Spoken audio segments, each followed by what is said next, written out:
She will talk tonight on the story of how she came to Baba.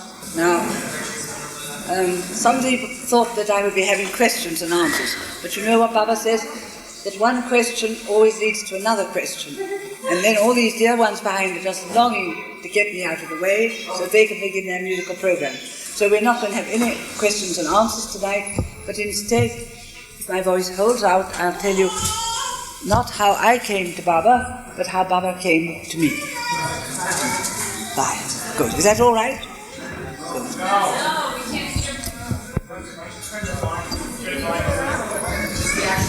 Good. Right, I might fall over it, you know. I might get so excited I might fall over it.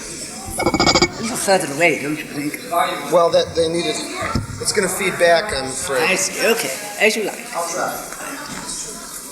Now, I might get one or two dates wrong, but I hope not, because I didn't think of this earlier tonight. I think it was in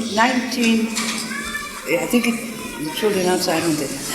I think it was in 1927 that Baba asked Rustam to go to England. Now, Rustam was one of Baba's longest disciples up to that time, and I think he came first amongst the Mandalay. And when Baba asked him to go to England, he said, well, Baba, why do you send me to England? I don't know anybody there, and I really don't know how to talk about you, and I'm sure you could find another one of your Mandalay. And Baba said, but don't you love me, Rustam? So Rustam said, well, yes, of course, Baba. And Baba said, you go to England. My work will be done if you love me. You can go to as many cricket matches as you like, football matches, you can go to the cinema, and just accept all the invitations that come your way, and my work will be done. Now that was 1927. Now in 1931, I was teaching music, and I had been teaching for 15 years before I met Baba, and for the first time I had a touch of pleurisy. This was in December 1931. And so the doctor said, well now, take off 3 months. So he said, don't go teaching at all for 3 months. Now in the meantime, I had a brother, some of you may know his name, Herbert. Now at this particular moment, Herbert had gone to St. Thomas's Hospital to study medicine. He was wanting to finish that and to be a doctor. But now in the meantime, when he heard that I had to go away for 3 months, or for rest, he thought, well, I'll just see where you can go. So he was asked when he was at the hospital, when he was training, and said to the students there, well, do you know any nice place outside of London where my sister could go for a month and not do anything but rest? And they gave him a book called Light.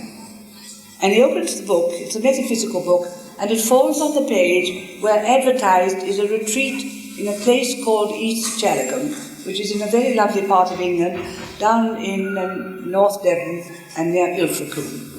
And it talked of it being a very nice retreat, and it was run by somebody who had recently returned from India. And he was rather interested in India anyway. He had been in the Indian army there, and he was interested in Gandhi and Milarepa. So he said, well, Kitty, I'll go down first of all and I'll see what it's like. Now that was a 4-hour journey by train from Waterloo Station, and he went down and he stayed there 3 days. Now in the meantime, before he left, he gave me a book to read. It was Roman Rolland's Life of Ramakrishna and Vivekananda. Now that was my very, very first introduction to anything which is of Eastern thought. I was brought up in a very conservative manner, Protestant of the English Church, and my parents were very conservative, and at that time, late Victorian, anybody over in the East were heathen to us. We gave our money to the heathen missions, and we made clothes for the heathen mission. And as for the word karma or reincarnation or any of those words, well, I'd never even heard of such words. Well, so now my brother went down and he left me with this book to read. And when he came back, he stayed there 3 days, and he came back and he said, yes, he said, it's all right, you can go down and stay, and you won't have to work at all, you won't have to be fetching the wood up, everybody was working at this retreat for themselves. I ought to have said one little thing that I left out, so I'll go back. I told you just now about Rustam Irani being sent to England, didn't I? Well, now, you want to know, of course, what Rustam Irani was doing in England. Well, he did exactly what Baba said. He went to cricket matches and football matches, and he found himself one afternoon at an afternoon tea party. Rather uninteresting thing they have in England, but you balance a cup on your lap, and you spill the tea, and you have tin all the rest. Well, at this tea party, lo and behold, there was Meredith Starr and Rustam Irani. Now, Meredith Starr had always been interested in Eastern thought. So when he saw an Eastern, very nice, handsome, Rustam was very handsome, very tall, and he saw a nice young Indian at the tea party, he naturally walked across the room and began talking to him. And as he talked with Rustam, he found out that Rustam had a master in India with the name of M.S. Irani, and they got talking. And of course, the first thing that Meredith said was, well, now when you go back to India, will you try and see if Baba or M.S. Irani will allow me to come with my wife and my sister-in-law and stay in their retreat? To which Rustam, of course, said, I would be very happy to do it.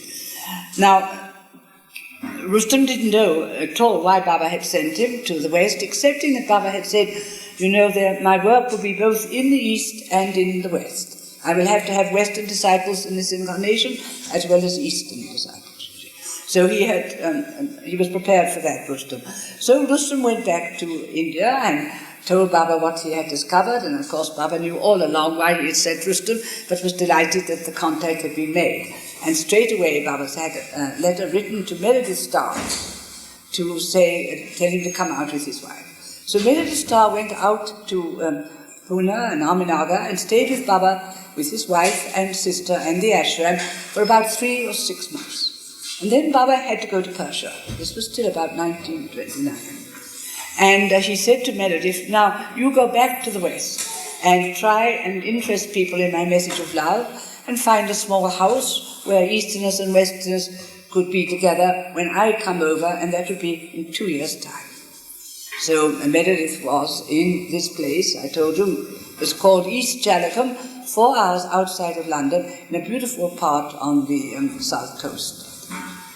And so this was the man that was running this little retreat, to which my brother went down. And when my brother went down to see Meredith Starr, on the purpose not to know anything about Baba, really, he was really only looking for a place that I could go to, but of course he heard about this great teacher from the East, and after he'd been there a day or so, he realized that Meredith at least thought of M.S. Irani, as he was then, or MeherBaba we'll call him, as being somebody like Christ. And my brother heard about all about Baba and all about Eastern thought, and he came back to me at home and said, yes, I think you'll be very happy down there, and you won't have to do any work, and you can stay there a month. So I packed up my things, and I went down too. And I met Meredith Starr. Now, I was very, very fond of this brother, very fond of him. I was one of 9, family of 9. I was at the top, and he was 1 or 2 near the bottom, you see. So that I became a little bit like a mother to him, but not really, because my thought would be much more influenced by what he thought, as he came to say later, and I'll explain that to you. So that we had that in common, you see, and he'd given me this book, meaning that I should read it, about Ramakrishna. And so I went down and I heard about MeherBaba, and Meredith wrote some very nice poetry, which was very beautiful, and I could see how much he loved MeherBaba. And he began talking to me about vegetarianism and awareness, and said, don't fidget, and said, you know, awareness and all that sort of thing is part of the spiritual path. And he told me a little bit about reincarnation and karma. And he also said, now, there is in your room where you're going to sleep a picture of Baba on the wall. M.S. Irani, I think he was still called then. And now if you see a light shining on the picture, well, don't be alarmed. He said, that would be a very good sign spiritually. I said, all right. So I went to bed my first night, but the only experience I had was that the moon shone in the room. And that shone on the picture. Well, I stayed there, and I used to go for walks, and I would hear these poems and a little bit more about Eastern philosophy, but I wasn't drawn to Meredith, not like my brother had been, not at all. But Because my brother was interested, I wasn't going to be left out of the picture, you see. Because that was another link we would have together. We had other links, but if he was going to be interested in this particular kind of philosophy, well then I would go along with it, you see. So we came back, and I went back to teaching, and for about another 3 months, that would be one term, and then July came. And in July, Herbert said, come on, let's go down again together. So we said, well, we go down there together. So now this time I went down, there were 3 or 4 other people there. There was one you know very well, Margaret Crosk was there. And Charles Purdon was there, the one who wrote the books. And there was a man called, I guess Charles Purdon was there, Margaret Crosk, and some people called the cousins. I think there were about 7 or 8 people there. And we would spend the evening hearing about the poetry and talking about philosophical questions and talking a little bit about MeherBaba.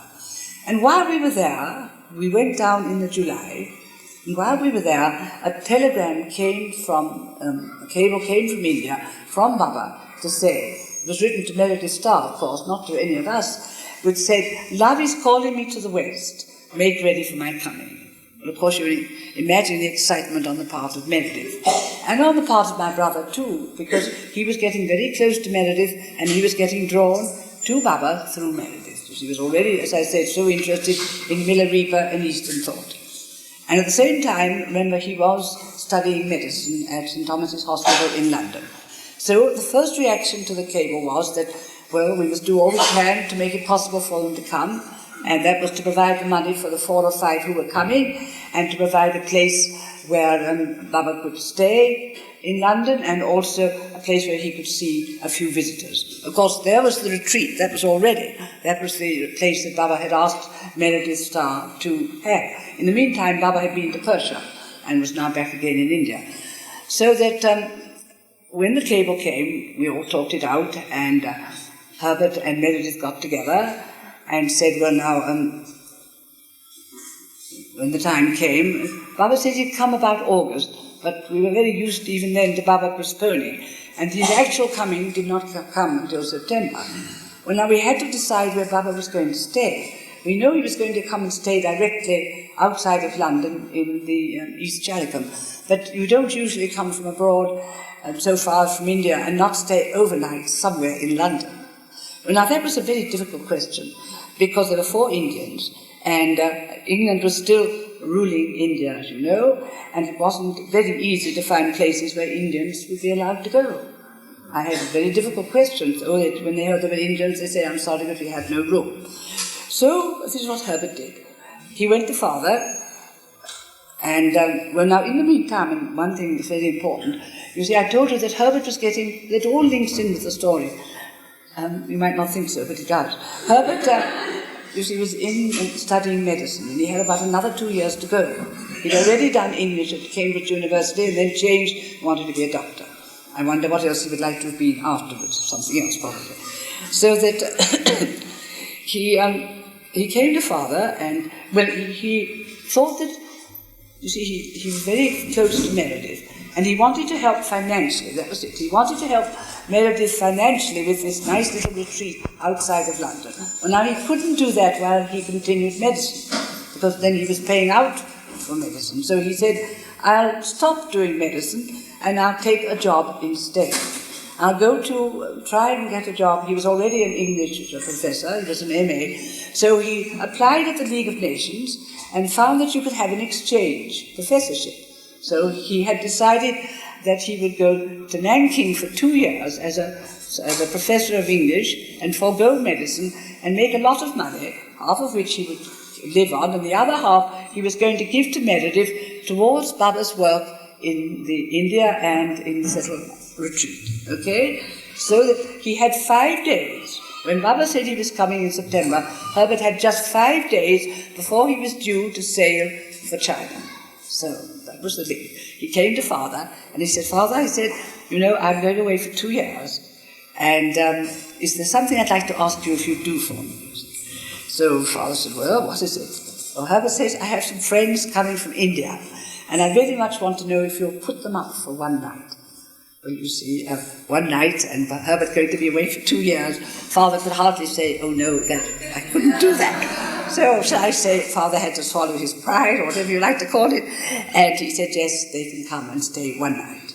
So that was one hurdle, was all erased. So the day came for, we got the money together for the tickets, and the day was to come, I think it was September the 12th or September the 18th. Now, I was to go to the station in London and be there when the boat train came in, and my brother and Meredith Starr were to go all the way over to Marseille, where the Roger Britannia was going to come in, bring them from Marseille to Dover, and from Dover by the boat train to London. And then they were going to come to our house. And Margaret was to be at home and see that everything was ready when they arrived. Now, we had what you would call one of those old-fashioned brown houses like New York, 3 or 4 flights up and a big basement. Now, that was the kind of house we had, which had its water boiled from a big furnace in the basement up on the other floors. So we put the top floor ready for Baba and the 3 that were coming with him, and I was sleeping up on the top floor, and my brother had his bedroom there and a sitting room where he worked, so that was going to be the room that Baba could see us all in the day and see visitors. And Mother and Father on the next floor, down, and then the next floor was the sitting rooms, and then the big basement underneath. So we were ready for Baba, and Margaret was to be staying at home and to see that everything was ready when Baba arrived. My brother and Meredith were rather secretive about Baba, too secretive. And they did a funny thing. Meredith told Margaret, said, now, when you see Baba arriving on the doorstep and coming in, you see that all the doors of the different rooms are closed, and that nobody's peeping out of the doors to see who's arriving. Well, I mean, just imagine the host and hostess being told they were to stay somewhere out of distance. But Meredith, it was Meredith, remember, who brought 5 or 6 of us to Baba, but he had a few strange things about him. And this was one, such as 4 hours meditation when we got down there, and a few other little things. You see, but Baba puts up with everything if you love him. At least to begin with, he does. So we thought, well, we have to have a vegetarian meal, and we got hold of a Japanese we knew to cook the rice, and we knew that Baba ate lentils, and we had some junket made. There was a funny story about that junket, and we had some fruit, and I suppose we had some bread and rice. And the time arrived. It was to be 4:30 on Saturday afternoon at Victoria Station in London, which is the terminus for all the boat trains coming from the Far East. And when I got to the station, there was a crowd of people. It was a foggy, wet Saturday afternoon. And I thought to myself, well, I thought there were only 7 or 8 people in the whole of London that knew about Baba. Where on earth do all these people come from? And then suddenly I remembered that on that same day, and by the same boat, the Roger Britannia, Gandhi was to arrive. And therefore there was coming down onto the platform Gandhi and Mrs. Lade, his secretary, and several other people in Indian dress, and all the people on the platform were all the people from India who were there to welcome him. He had come over for conferences about non-violence and home rule. You probably don't remember that, but that was his purpose. So here was Baba on the same boat, by accident if you like to call it, or by chance, and they arrived at the station. So I said to the porter, because I didn't see Baba getting out of the train, or my brother, or Meredith, and I said to the porter, well, is there no other part of the train? Because I knew that sometimes if there was a large number on the boat, the trains came in 2 parts on 2 different platforms.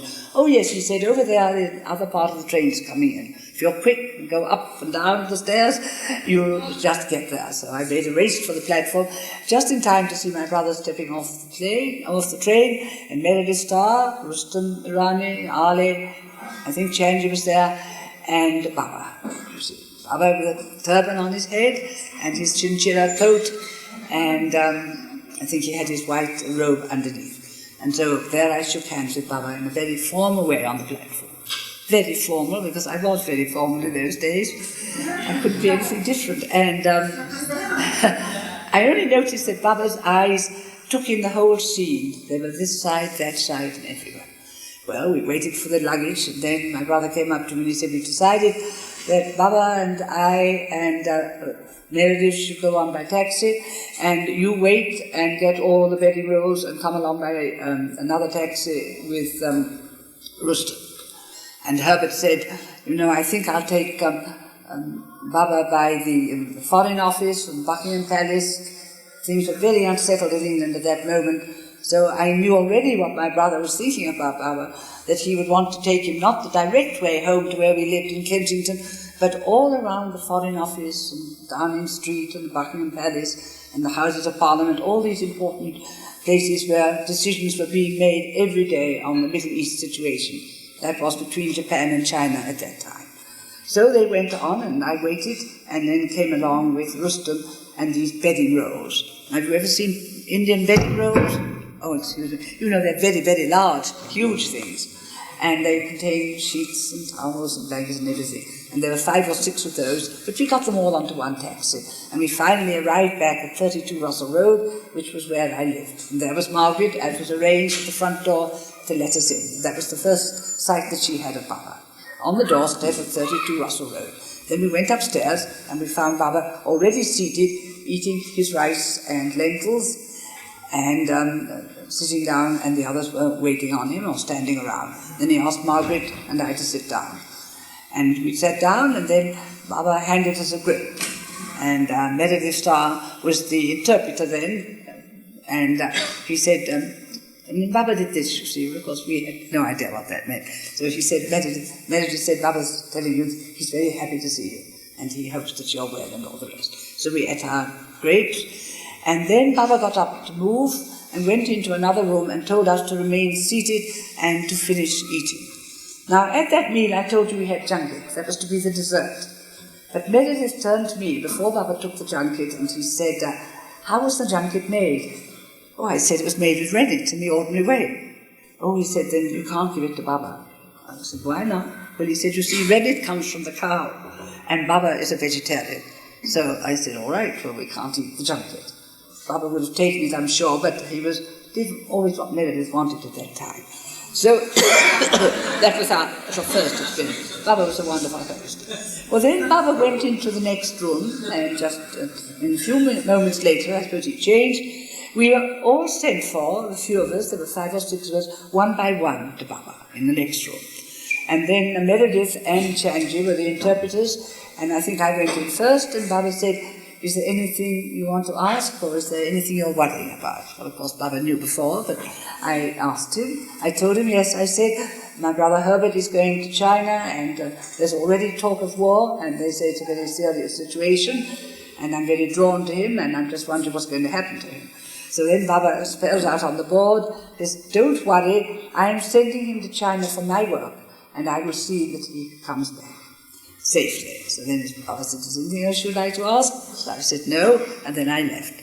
And then Margaret Prosk went in next. And Margaret tells the tale that when she went in, she couldn't keep her eyes off Baba. She found him so beautiful to look at. And she turned to Chanji at the side and said, do you think Baba minds my looking at him so long?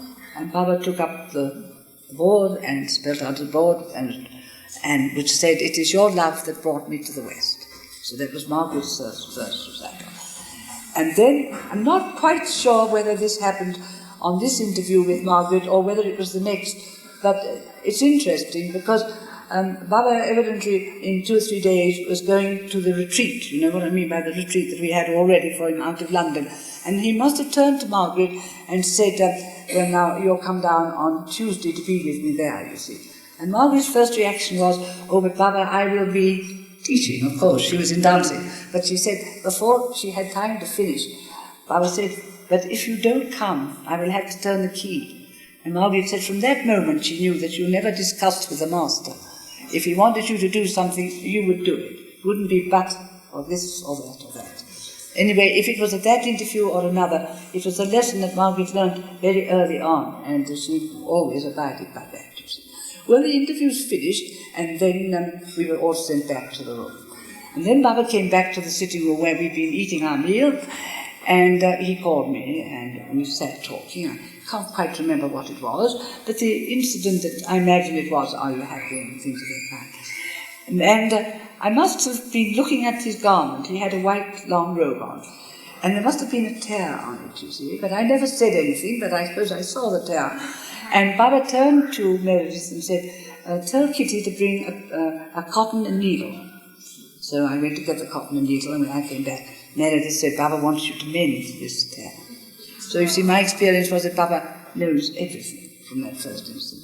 And with great trepidation, up comes the rope, and I do my best to mend the tear there was. So then after that little time, I think a few other people saw Baba, and then Baba retired for a while and said, come back, we'll all be together at 7 o'clock and we'll have some music. Now we didn't know what kind of music that Baba would like, but we were prepared, we knew that he liked music, so we had Paul Robeson's spirituals. There was Waterboy, and there was Steal Away Jesus, and there was Weeping Mary. Just these rather sad things, you know, and rather serious things. None of the Spanish music, which afterwards we found that Baba just loved, you know. But that is, as Phyllis was saying this afternoon, we're inclined to be a little bit serious with the master. So anyhow, we had a wonderful time sitting with Baba on the floor, and I can remember it to this day. We must have been there nearly an hour, and it was really very, very beautiful. Baba amidst us, no talking at all, just her playing these records. And then it got time about 8 o'clock, and Baba said, now we'll go to bed, because I have to leave at 7 the next morning to go down for the retreat. So as he left the room, to go to his own room, he turned to Margaret and me and said, are you worrying about anything? And so, of course, the usual answer, well, we don't think so, Baba. So then Baba said, don't worry, be happy, I will help you. That was the end of the first evening. And of course he went off, and the men went off with him, and Margaret and I, and my sister was there from Canada, forgotten that, and my niece from Canada who was going to school. And we just sat and we talked a little bit about Baba. We thought that he was very beautiful. We didn't understand what he was, except in that he was a spiritual teacher. Meredith told us that, you see. And then the next morning came, and Margaret said to me, she said, Kitty, what happened to you in the night? I said, I don't know, I thought I slept. Oh no, she said, you didn't. She said, I was on the bed and you were sleeping on the floor, and you tugged at my arm, and I said, yes, Kitty, what do you want? I hadn't met Margaret, you know, until then. Margaret, we only met through Baba at the retreat. We neither of us had known each other before. In fact, none of us knew each other. We were brought together only through Baba. And so she said, yes, you tugged my arm. And I said, oh, Kitty, what do you want? Anything the matter? And she said, I said, oh, but isn't he so beautiful? Isn't he so wonderful? And I said, I don't remember anything about it. But anyhow, that happened. Now we come to the next morning, and we did have 2 maids in the house. I mean, it was a usual thing to have at that time, Irish maids. But it never occurred to me to tell them to get up very early and light the fire, which heats the hot water right up to the top floor. Never occurred to me to do that. And I hear a little knock on the door in the morning, and it's one, I think it was Chanji or little Ali, says, oh, Baba wants a hot bath. Oh, I said, and of course there's no water. I said, well, of course I can get them, Katie or whoever our maid was called, to light the fire, but it would take half an hour. Oh, and the answer comes back, don't worry, Baba, just get a little hot water. Well, no, we didn't even have an electric ring, or whatever you like to call it. We only had gas at that time. So I went down and put on 2 kettles of hot water on the gas stove, one after the other, and brought it up for the bathtub. And somehow I suppose Baba had a bath. I didn't hear any more about it then. But of course afterwards we were to learn that never did Baba ever go without a hot bath in the morning, and very early at that. But we had to learn all those things slowly. So that we got seated and breakfast began, and we had we never had hot milk for the tea, which afterwards we realized Baba always had hot milk with tea, and they do even today. And so we had just tea and cold milk and toast and a few lentil cutlets that we had left over from the meal before. And then we sat down to eat, and Baba turned to me and said, but where is Herbert? Oh, I said, I expect Herbert's upstairs, Baba. So he said, well, go up and fetch him. So I went up, and there was Herbert, who was always rather worrying about things, struggling with these huge bedding rolls. You see? With these huge bedding rolls, trying to tie them up, you see. He said, well, nobody else has tied them up. He said, they've got to be tied up. We have to leave at 7. Meredith said we must not leave late because there are many people waiting down in Devonshire to see Baba. So I come down with a message. And then Baba says, well, how is he going to work for me if he gets so frustrated in this way, you see, and gets so agitated? Just go up and tell him to come round. So I go up again and tell him to come down. Well, I can't remember whether Herbert came down or not, but let's hope he did. So the tea was over. And Baba, now, I didn't tell you, I was going to tell you, by this time Baba hadn't even met my mother and father, nothing. And they were the host and hostesses. And you know why not? Because you see, when Baba peeped out of the door when she heard the front door bell and knew they were running up, they were going up the stairs, and she opened the door. Meredith had instructed Margaret Cross to not let anybody do any peeping out of the doors or be in any way on the staircases while Baba went up to his room. So, as Mother used to tell me afterwards, he thought it was very strange that neither your father or mother were allowed to see the guests of which they were hosts and hostesses. But that is what happened. Of course, it never happened again. Baba saw to that. And there were many things that we realized the last sort of thing that Baba would ever do. I could tell you lovely stories in connection with my mother and father that happened later. But this is what happened on the first night. So we hadn't got a car, but we hired a car to take them the 4 hours drive down to East Challeton. And I was to go down on the Tuesday following with my niece, who was going to school, of 14. Baba had seen her just before he left. But strangely, my brother had said, Baba, I want you to see my niece of 14. He said, I would love you to bring her to you. He asked Baba that. He said, I want her to be a follower of yours. And Baba had said, yes. So Baba said, I will see her before I leave. So Baba went to the room where she was still asleep.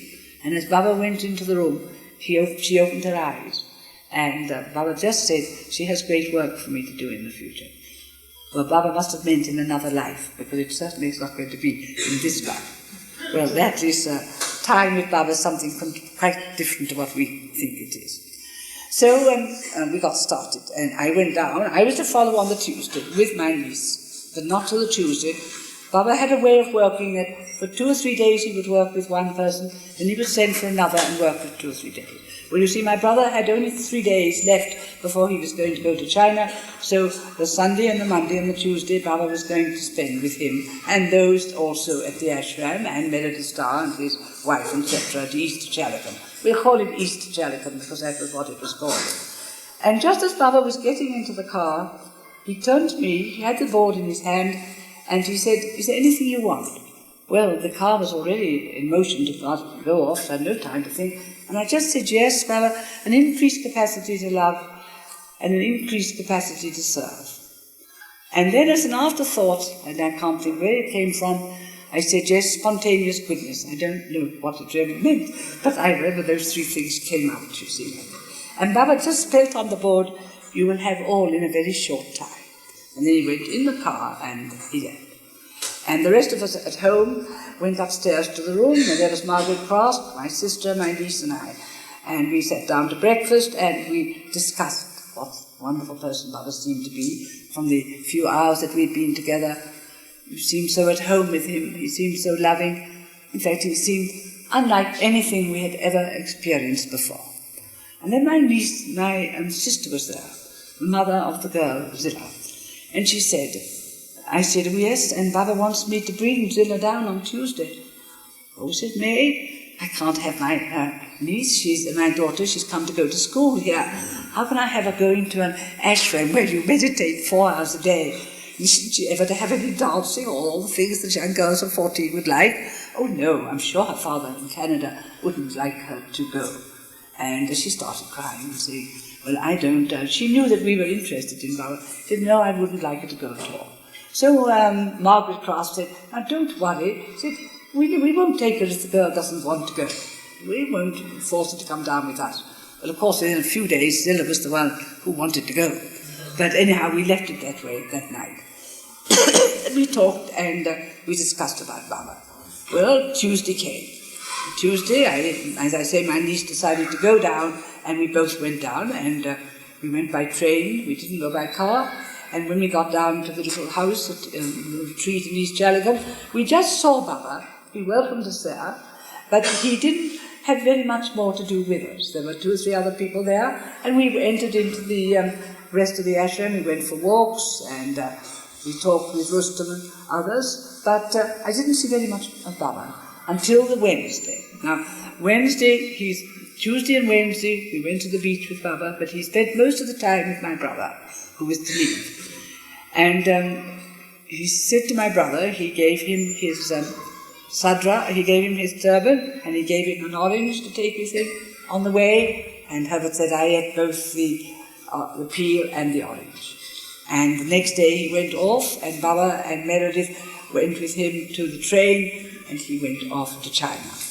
And before he got to China, what we expected would happen was the war broke out between China and Japan. Baba gave Herbert certain specific places to stay. He was to go to Moscow, and he was to go to Warsaw, and do certain things Baba wanted him to do. Certain people Baba wanted him to contact. Baba told him how he would be able to find him. So naturally, when my brother left, I was a little sad, because I told him I was very close to my brother. So when he had gone off to China, I didn't stay around the ashram. I went for a walk in the woods, quite near where the retreat was. And then I began to walk back, and I saw two of the Indians walking towards me. Oh, I said, is anything wrong? No, they said, but Baba sent us to find you, because he wanted to see you. So I said, oh, well, I'm coming along. And I came back, and I came into the room, and then Baba told me to sit down. And then he, I think he turned to my niece, and he said, ask Kitty why she's happy. And I don't know why you should ask that, because I think I've been weeping probably a little bit.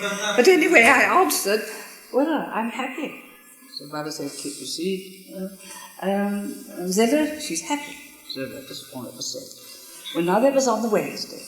Now we went to the beach and we played a game called Pilgrim, and Baba began to take a little notice of us both, asking us if we were happy, etc. Then he called me and he said, Thursday, and we thought he was going to stay there a year. And he said, Kitty, he said, I want you to write to your parents and ask if I can come back again and stay 10 days. So I said, oh, Baba, I said you would ask me to come for a week, and now you're asking me to go back? So then Baba said, but didn't you say you wanted to work for me? So I said, oh, yes, Baba. Well, then he said, my work is finished here. That's what he said, my work in England is finished. Just think, in that short time, 10 days. And he said, I want to come back to London for 10 days if your parents will have me. And then I've got to go on to Turkey, on to Constantinople, and then across to America. And I want you, first of all, to see if your parents will have us. And secondly, I want you to get the tickets for 5 of us to go to New York. So he said, now don't worry if neither of those things happen. He said, I only ask you to try to do your best. I shan't worry a bit if it doesn't happen. Nothing can interfere with my work. So I went back home, and as I said, before I got home, we were on the at war. So the first thing I found, well, first of all, I said to Father, Baba wants to come back again to our home. What is to be done? So I waited to hear what Baba had to say. My father had to say. He'd had a rather bad neuritis in his arms from tennis, so I thought he might say the house is so full and I don't feel well and all the rest. But no. He said, Baba can come and one other. But he said, you must find somewhere else for the rest of the party.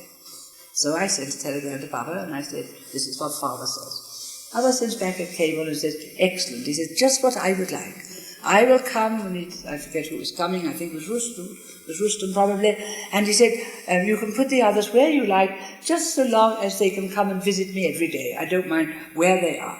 So that was all right. So then I had to start finding a boarding house. And I thought I found a very nice one quite nearby, only to hear, just after I thought I got the place, that they heard they were Indians and said, we are very sorry, we can't have them.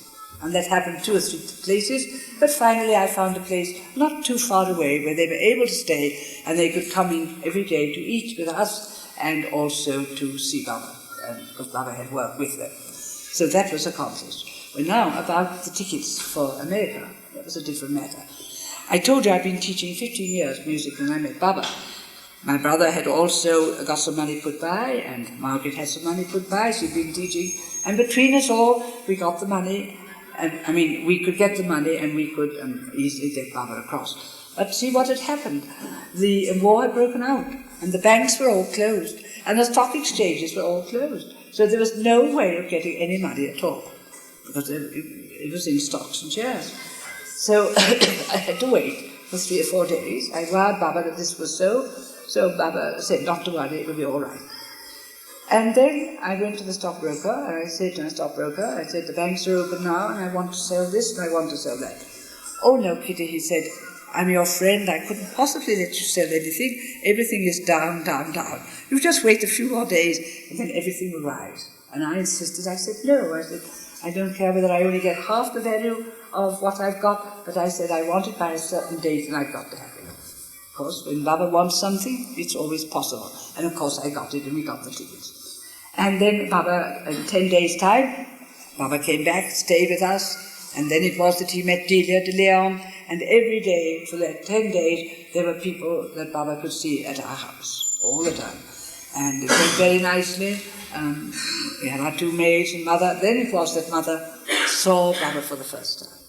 So now before I leave that, I'll just say that when my Mother and Father did meet Baba, it was a very nice meeting. Baba met each of them on their own level. With my father, he would talk about cricket and games and play cards, and let Rustam play cards as long as it wasn't played for money. And with my mother, he would ask her, he said, two things he asked her. First of all, Baba said to her, is there anything that you would like? So Mother, in her sheepish ways, looked down and said, well, what should I call you? Should I call you Lord or Baba? So Baba says, just call me Baba. It was very sweet. Somebody saw it and said it was a wonderful meeting that was. And then Baba said, well, is there anything you'd like me to do for you? So Mother said, well, I do have a home for the aged, over 80. But of course, you are too busy to go down and see them. There are about 8 or 10 of these old people, parishioners, you know. And, but I couldn't think of asking you to do that. So Baba immediately called Chanji and said, Chanji, call for a taxi. And the taxi came. I wasn't taken, Baba didn't take me. And Mother and Chanji went down to the home. And Baba visited each of those 8 old people. Some he found very, very understanding, and sometimes he'd give a little petal or a rose to one, or touch the hand of another. He would touch the hand of nearly everyone, you see. And Baba afterwards said that had been one of his happiest days in London. So those are the two things I remember. So you see, there was no need for Medici to have been so secretive. Baba and Father and my mother were not against Baba at all. Father said, I don't a bit think that Baba is a charlatan. He believes himself to be what he is. You see. My father was the sheriff of London, and therefore a little more careful what people would think about seeing Indians going in and out of the house and going round the Houses of Parliament with Indians and all the rest, you see. After Baba had seen all these people and seen Margaret and others, Baba told us that he would have to go on to New York for about a month, but that he would see us shortly. But we were to go on with our work and teaching, and we were to write to him every week. Now, that was a privilege. All the time that he was in New York, we were to send a letter to him, and he would answer it back. And there'd be cables from New York to say, how are you? Hope you're not worrying, etc., etc. And we heard a little bit about what was happening in New York. Now, and one thing I forgot, which I'd like to tell you, in that second visit to, that first visit, yes, in that first visit, when Baba visited East Jollicum, there was one American there, Milo Shattuck. And he had been sent over from New York by Malcolm Schloss, and the Schlosses had a bookstore in New York. And he had heard that there was going to be a great spiritual teacher arriving in the West, and that he'd be arriving in London. And Mr. Watson, who was a scientist, he said to Milo Shattuck, well, I'll pay your fare to go to London. After all, this great spiritual teacher might not come to New York. You never know. And I'd like you really to meet him anyway in London. So he was at this ashram on our second visit. And when Baba met Milo Shattuck, the first thing he said to him, he called Milo and said, the second day, he said, I want you to go straight back to New York. I'll be following in about 10 days' time after I've been to Turkey, Constantinople, at least within a month. But you must go back straight and see what you can do to arrange for my visit in New York. And as you know, if you've read Jean Adriel's book, that a place was found in Harmon on the Hudson, and that was when he met Elizabeth and Norina and John Bass and a great many others. And I said to Baba, a year later I think it was, I said, Baba, how was it that when you first came to England, You didn't go all over England to find the 8 or 10 that later you took to India for so many years. I said, they were there. I said, we were all at East Challingham, or we were in London, you see. And I said, you go to New York, and instead of having to go to all the states and find one person here and one another, they were all in New York. So Baba said, he said, before I take birth, it is known whom I will choose, whom I will select, as he says in this new book of Francis Barrison, to have on the line. I like that expression, on the line, so to speak, or spiritual path. And they will be where I will recognize them and find them. And another time I once said, well, Baba, what makes me want to do this or that for you? And he said, because you've been with me such ages and ages. I remember that remark. And it's the same with all of you. You've all been with Baba. Baba says, whoever comes to me in this incarnation, whether you seem to be a foot far away and you haven't had the pleasure of seeing Baba, but he said you've had one connection or you wouldn't be here today. And the next time Baba comes, you'll be still closer. And so it goes on, you get up and up and about. Well now, let me see now, I've left out anything. Oh yes, there's just one finishing piece. So Baba he leaves out and he goes to Constantinople, and then he goes on to Turkey, and he meets Enid Korf there. Some of you have read about Enid Korf. And finally he takes, I wouldn't be quite sure which boat it was, it might have been the Bremen, from Southampton over to New York. And then after he's been in New York a month, we have a letter from Baba, at least I have a cable, and say, I'm going straight back to India, but I'd like you all to come to Paris for 5 days before I go back. And you must bring with you Zilla. Now Zilla was that girl of 14 who by this time was in school outside of Oxford, all nicely in a boarding school for 2 years, you see. And Baba said, and she must come. And he gave the dates. We were to be there about the 18th of December. And Baba said, I have to go. Then I shall go straight on to Marseille. Margaret was going to see him from Marseille onto the boat. Well, now this was a problem. I could go, I could give up my teaching, and Margaret could give up her teaching, and the cousins had a young boy, 14, they could come, and then of course Meredith Starr was going to be there.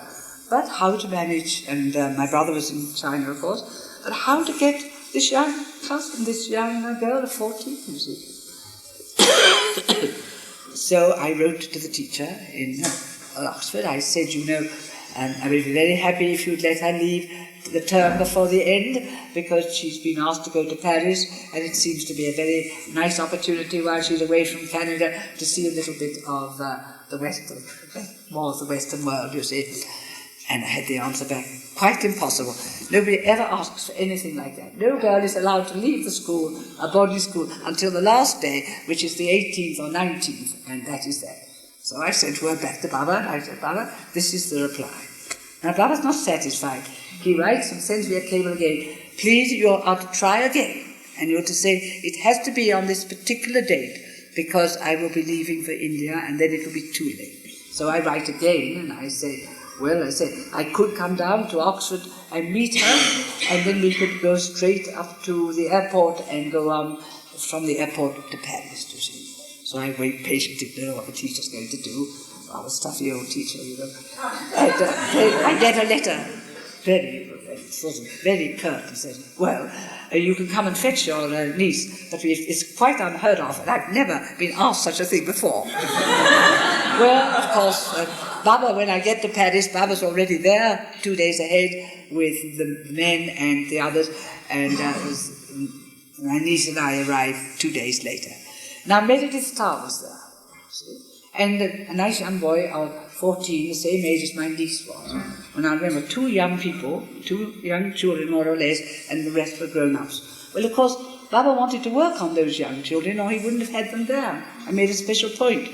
So do you know what Baba does? He calls Meredith Starr, because Meredith Starr wanted 2 or 3 hours meditation while we were in Paris, and he wanted to be with Baba all the time and have private interviews with him about the spiritual path. But you see, Baba hadn't had us for the spiritual path, not at that time. And so he calls Meredith, and he says to Meredith, I have very special work for you to do in London.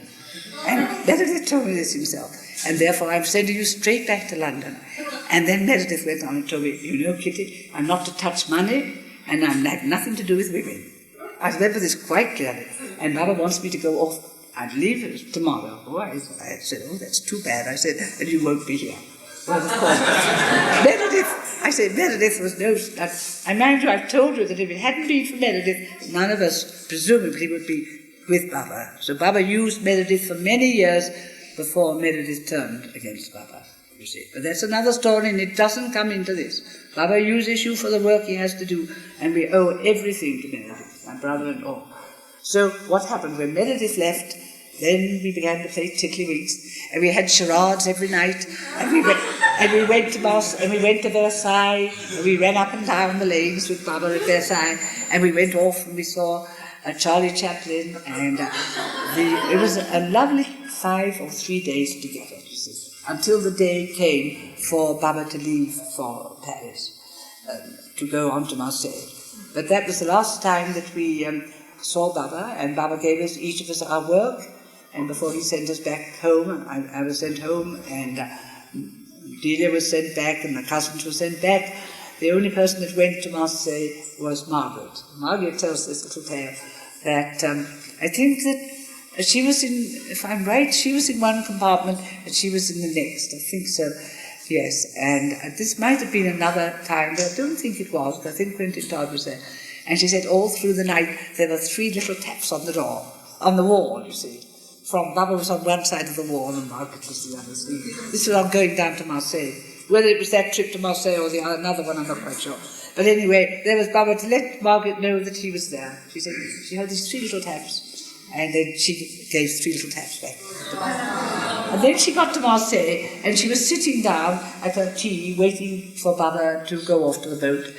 And I don't know whether she had taken out her powder or not, or whether she had her hand on her bag. But Baba made the notion that you're looking a little pale, you see, a little pale, and what's wrong? And he intimated, well, what about this? And what about this? So Margaret says, well, Baba, I didn't know that you would approve of that. So Baba said, come on, put it on, put it on. And that, you see. And so she came back. Now, I really think that is the beginning of my life with Baba. And from that moment until now, it has been the same. Baba's kept me busy, as he said he would, working for him, and one's never had to think of what one wanted to do, because Baba always told us what he wanted us to do. So now I think, oh dear, look at the time. The music's been waiting a long time. So we'll say Jai Baba and ask them to come on. You want to know what happened to Herbert? Yes. Well, he was very, very devoted to Baba. I don't know anybody I've ever met that was more devoted to Baba. And he had 5 days with Baba. And Baba sent him off to China. And he was very British, my brother was.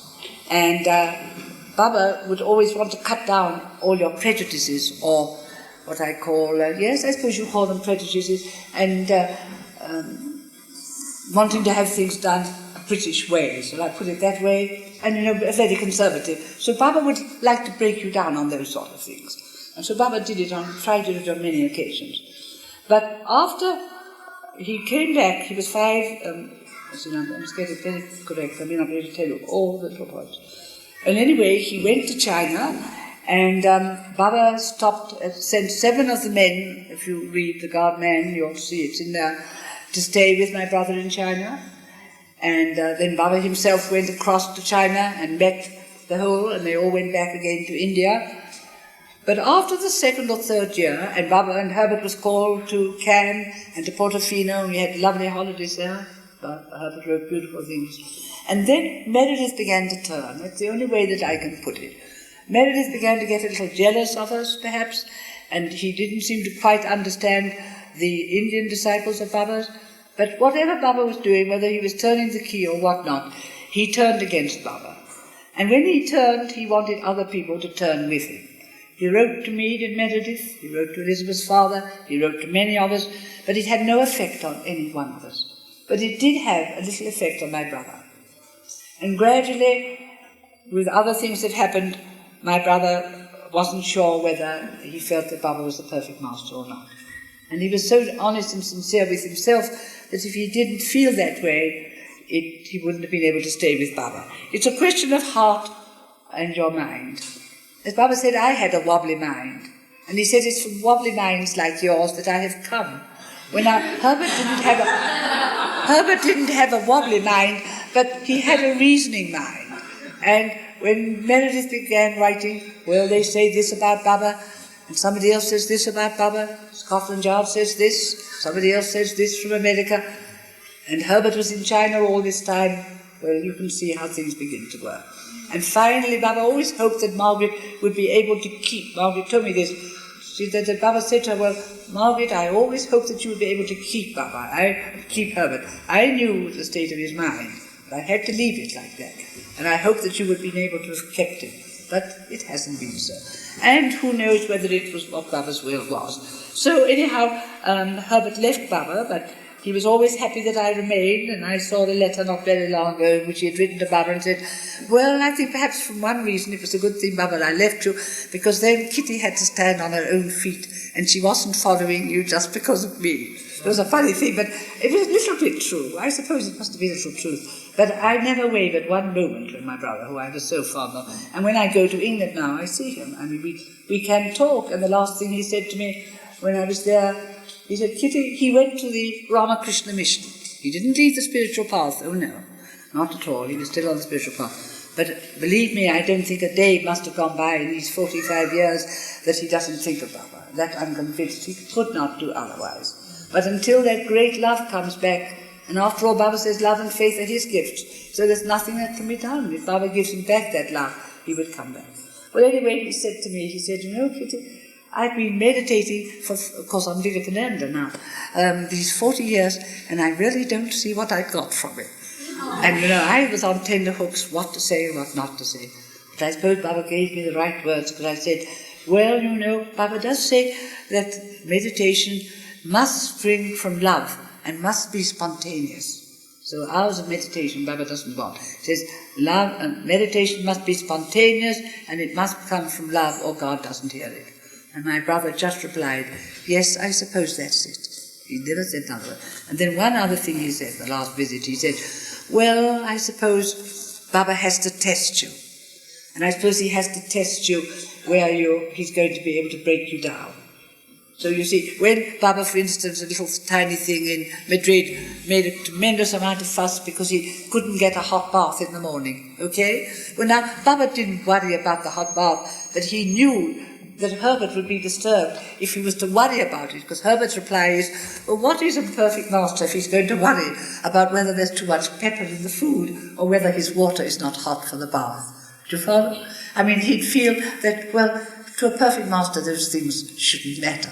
Well, you see, it wouldn't matter, we wouldn't worry. But Baba knew that to Herbert that would mean, well, why should you worry about things like that, you see? So all these little funny tests that Baba gave him.